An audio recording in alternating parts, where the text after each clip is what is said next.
What is going on, everybody? Welcome back to another episode and podcast over at Ready, Set, Go TV. I am your host, Lilo, and today I have a very, very special guest from a game that you guys have already probably heard of, Legends of Aria.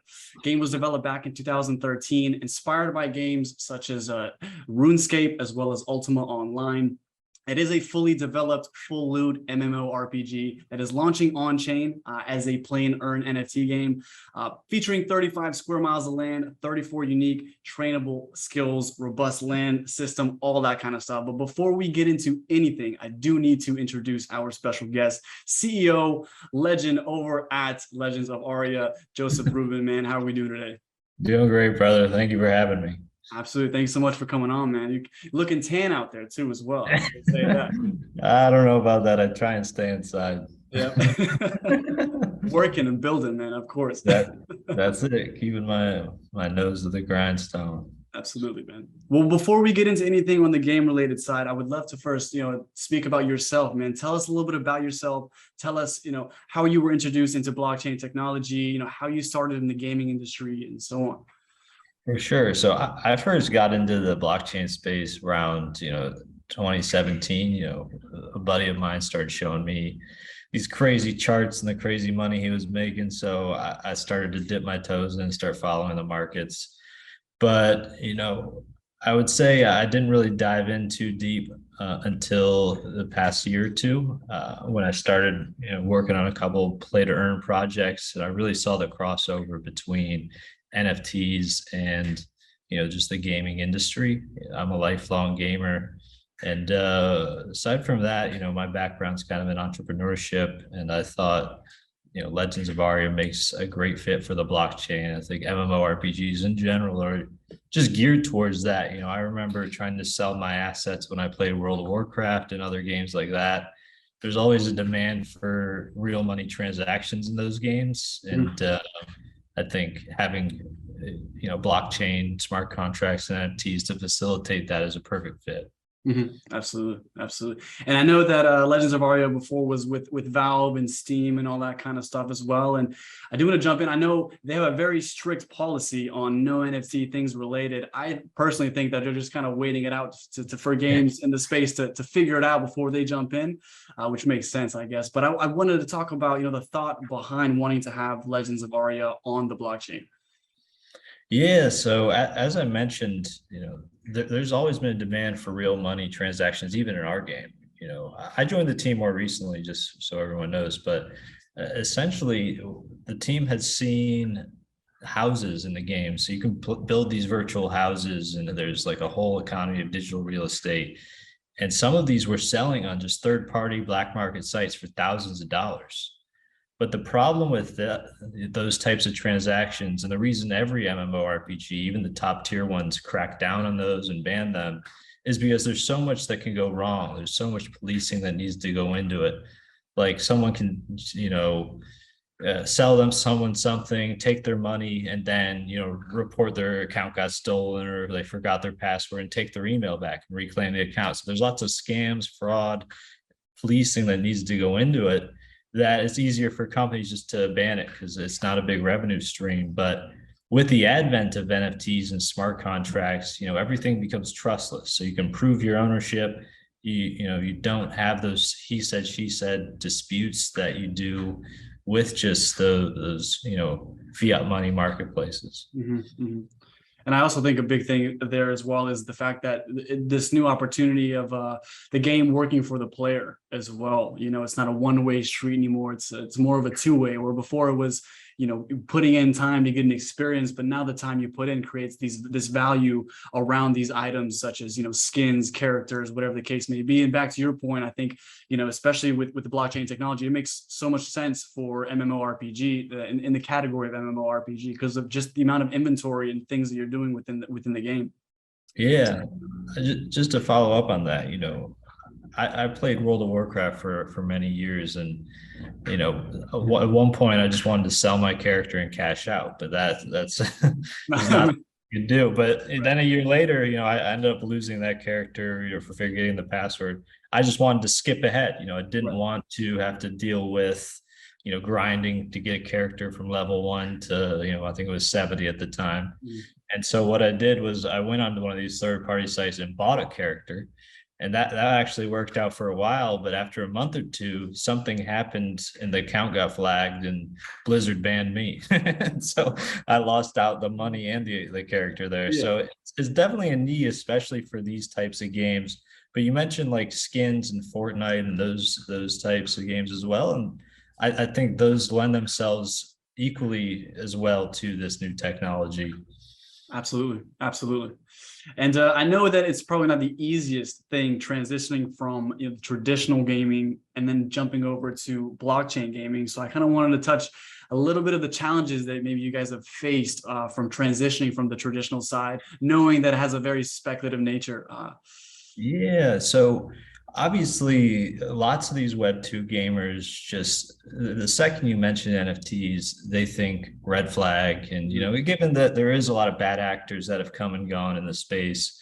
So with our community, though, we've actually had some surprising results. We announced a lot of these changes early in the year, and we've just been pushing them and pushing them. And I think all the people that were really against it have kind of dipped out or changed their mind. And the community as it stands today, they're all really bullish on the future of Legends of Aria, even if they're, kind of skeptical of the technology, but just because they want the game to succeed. Mm-hmm. So if this means more players coming in, more money coming in, they're willing to, do a little learn a little bit about NFTs and the blockchain to just allow themselves to play and enjoy the game.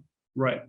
I always say too, if players really knew what value this technology brings to the player, I mean, they would look at the whole industry differently, completely. And you're right, there is that learning curve, but question is who is willing to sit, because it's going to take time for sure. I think that's the one thing as well. For sure. And the thing that we're really focusing on is almost having no learning curve needed unless it's necessary. Mm-hmm. So we're letting players log in just as they would normally, create an account with their email, pay with a credit card.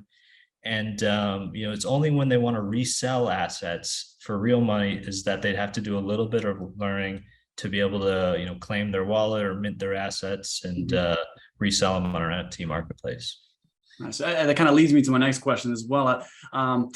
The plans. Well, I think one big problem right now in the space is obviously some games have a high entrance barrier in which some players aren't fortunate enough to have the money to buy the NFT that's needed to enter a game or anything like that. We've seen different models. We've seen now games kind of transition even to the free to play model. And I wanted to ask, could you talk a little bit about LOA's plan to include all players in the game? Will it? Yeah, for sure. I think so. A lot of those forerunning Web3 models that we've seen just didn't work. High cost characters, not that engaging gameplay. So we're flipping the script. It's a very low barrier of entry to play. It's $10 per character, and that's a fixed cost that'll never change. You can obviously buy characters that are already built out on our marketplace for that those values will fluctuate. Mm-hmm. But the reason that we don't do free to play, and I'd caution other game devs against it, is because if there's, valuable assets that potentially attainable in the game, people will make tons of bot accounts and just spam and flood your economy with lots of these robots. And, if you ban them, they'll just spin up another. And it could lead to complications. So that's why we wanted to at least have a little barrier, even if it's not that much, just to prevent and reduce the people trying to farm with robots and scripts. Right. And you mentioned as well, a big point is the attractive gameplay. I think that's also big as well. Sorry, go ahead. Yeah, no, I think that's huge. There's currently no 3D MMORPG live on the blockchain. Yep. So we're likely going to be the first to hit the market. And these games are extremely immersive, very addicting. And I don't think we've seen anything like it yet. Mm-hmm. All the blockchain games out there, they don't have this level of depth and intricacy. We are starting to see lots of new cool games come out, though, or at least announce their plans. A lot more shooting games on the blockchain, FPSs, and that'll be a lot more engaging as well. So bullish on just the Web3 space in general. Now, does everyone when they start, do they start on the same level? because I know that I know you mentioned as well. Will the Gen Zero NFTs that were sold on Fractal, which sold out as well, will those have any special benefits, or will everyone kind of start on the same level playing field? Yeah, so they give a little bit of perks, so it's a skill-based game. So there's not levels like World of Warcraft, but you train up these various skills, and that determines what your character can do, how powerful they are. And those range from gathering skills like lumberjacking and mining, crafting skills like blacksmithy, carpentry, and lots of combat and utility skills, cool things you can learn to do. But essentially, what we're starting out these Gen Zeros with, like, half or like 70% of their skills completed, depending on the rarity of the NFTs. There is the biggest perk for them is just they'll have 200% skill gain as well, so they'll gain their skills quicker. And we're also going to reward those holders with just airdrops of unique items and tokens over time. But I would say that even if you're starting from scratch, there's really not a huge advantage that the Gen Zeros have over the others, aside from the skill gain, the airdrops. You can train up your skills if you're dedicated within a few days to the maximum, depending on what skill you're trying to train. Right. Just lock in, eyes right on the screen. Yeah, 100%. Yeah. So we try and make it easy. The most fun part isn't the skill grind. That's always the tedious part. It's the end game. Doing all the end game things like farming gold, building a house, hunting other players or monsters with your guild. That's where it gets fun. And I want to jump into as well the player base. I know as of right now, that's player base has dropped significantly. We've seen it from the bear market. How are you guys looking to plan expanding your player base? Yeah. If you look at the player base on Steam, it's not really representative of the success the game had, though. We did have lots of players, but mostly we're on our standalone account, which the metrics aren't shown there. And so things have slumped a bit over the years, but one thing I just shared recently with our community is, even though we don't have this massive player base, if you compare us to games like Decentraland and the Sandbox, I think I saw a statistic recently that they both have less than 1,000 daily active users. So our game, as it stands, has equal numbers to Decentraland and the Sandbox, which are both currencies valued at like 1.5 billion market cap. Right. We're about to go live with same numbers with like a $300,000 market cap. So I think that comparison is really bullish on the token and just the project in general. And even on the kind of piggyback on that, can you tell me a little bit about the token utility and what players can expect with the token in the game? Yeah, so when we go live, it's integrated into a lot of these systems in the game. One being this item merging system, so you can take two similar items, forge them together to create more powerful items. We've got a pet breeding system, so in the game you can tame animals, use those to help you in PvP combat or PvE, fighting other monsters. And you'll be able to spend Aria to breed those. And then there's a few other things like our in-game store, NFT marketplace. You can use as a purchase currency. You'll need it to buy certain things. Like if you want to start a guild for a guild charter, you'll spend Aria.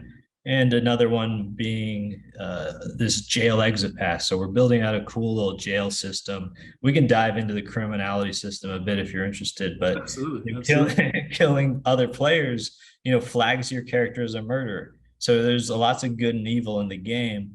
And, it's kind of a punishment. If you capture or kill one of these murderers, you can send them to jail. We've got a whole trial and jury and jailbreak dynamics out of this prison that I think are going to make for some pretty engaging gameplay. But if you want to skip all that and just get out of jail, you can spend some Aria as like a get out of jail free card. Okay. But the most interesting thing, I guess I should mention, you can also use it to stake and just govern our upcoming DAO, so the people will get a huge voice, in the direction of the project. But anytime the tokens are spent in the game, in any of those processes I just mentioned, we're going to burn them. We don't want to be in the business of collecting our own token and just having to sell that for revenue. We'd rather, we've got other revenue streams. So anytime it's spent, we burn it, and essentially it's just a deflationary token. So the more players and use it gets, the lower the supply should go. And the NFTs themselves, we can kind of dive into that. Will they be, well, actually, let's talk about the in-game items. Will they be NFTs, or will the player have a choice to, transfer it and to make an NFT to then buy, sell, and trade with other players? Yeah, it's more the latter. So this is a full loot game. Mhm. It's you can kill other players, take their items off their corpse. So it's kind of nuts, but it's it's just mayhem. But with this system, it didn't make sense for everything to start off as an NFT because then you'd have to like, sometimes you don't want people to be able to take your stuff. So what if you didn't agree to these transactions? And we didn't want a bunch of pop-up windows, for verifying transactions throughout the gameplay. So instead, what you do is any weapons you find, it's when you want to resell them, you can go into town, interact with what we're calling a bridgestone, put your items in that and mint it to your crypto wallet. Mhm. And from there, you could store it just in your wallet for security, or you could resell it on our marketplace. And that's essentially how the items work with NFTs. The characters, on the other hand, they're all backed by an NFT. So if you log in with a crypto wallet into the game, and that's how you create your character, you'll have access to that NFT at any time. You can resell your character whenever.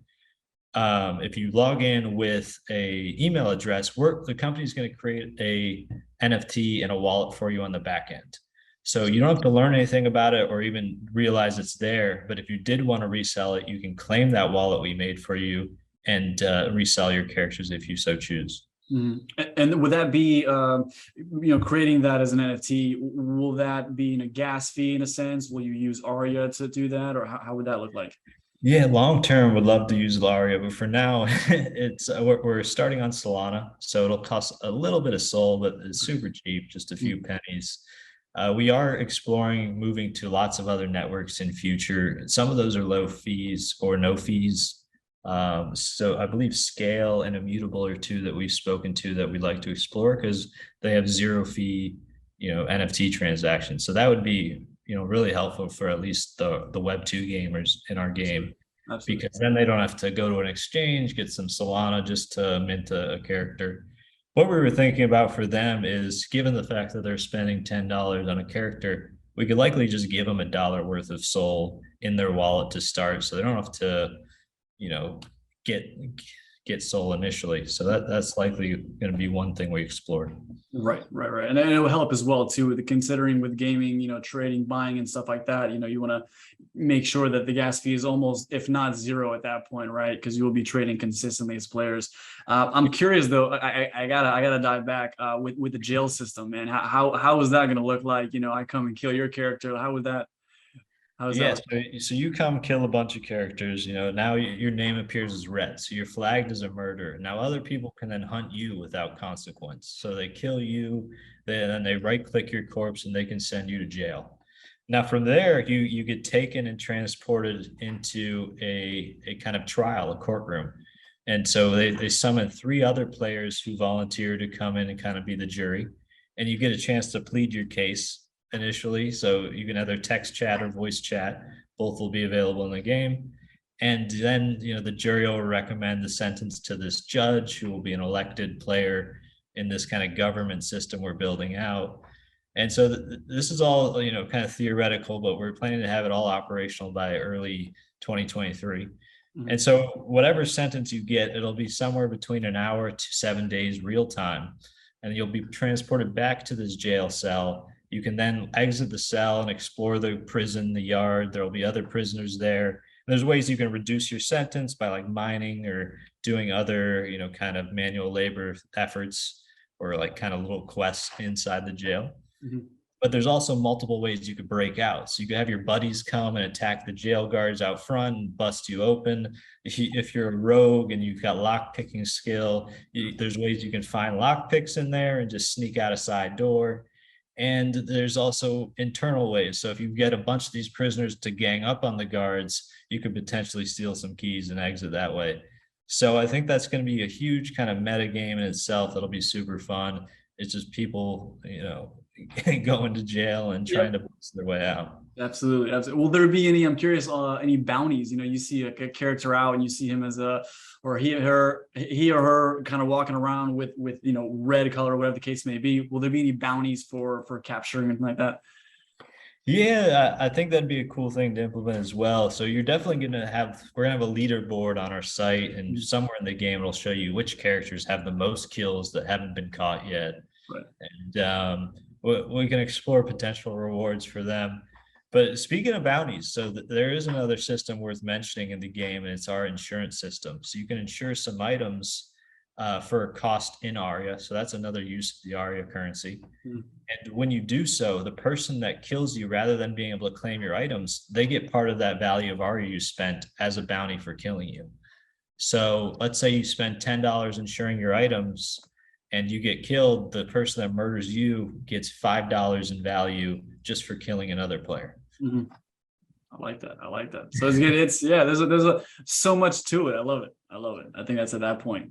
I do want to talk about also, I know there's one big problem within the NFT. I think it's a big problem on the player side, not more on the gaming side, but where games can't necessarily host the game on the launcher as well as the transaction at the same time. I think we're kind of still figuring that out within the space. Will there be plans to implement this so players don't necessarily have to jump over to another browser, go into the marketplace, and so on and so forth? Oh yeah, we've got it. So lots of these companies, thankfully, have already provided and created these SDKs that work with Unity.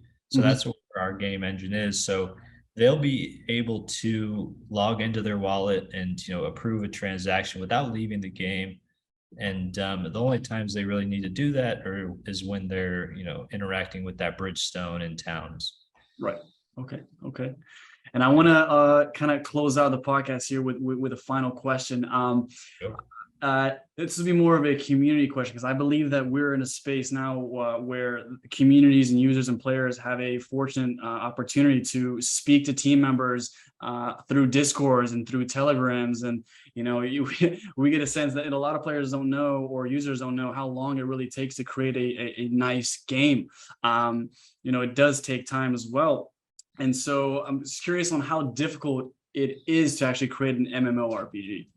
Oh, it's extremely difficult. These take many years to develop. They're super expensive, millions of dollars, and time consuming. So this game started development in 2013. It didn't go live until 2020.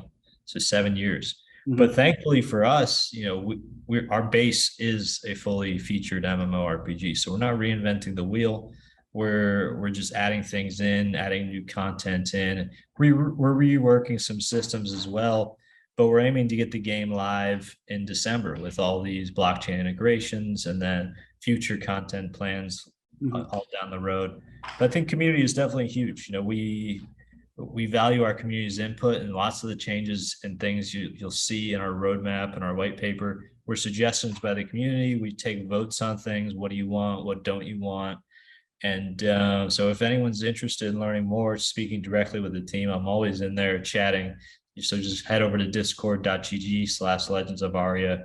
Don't have a Telegram, but definitely you can speak with all of us and join the community over on Discord. 100%.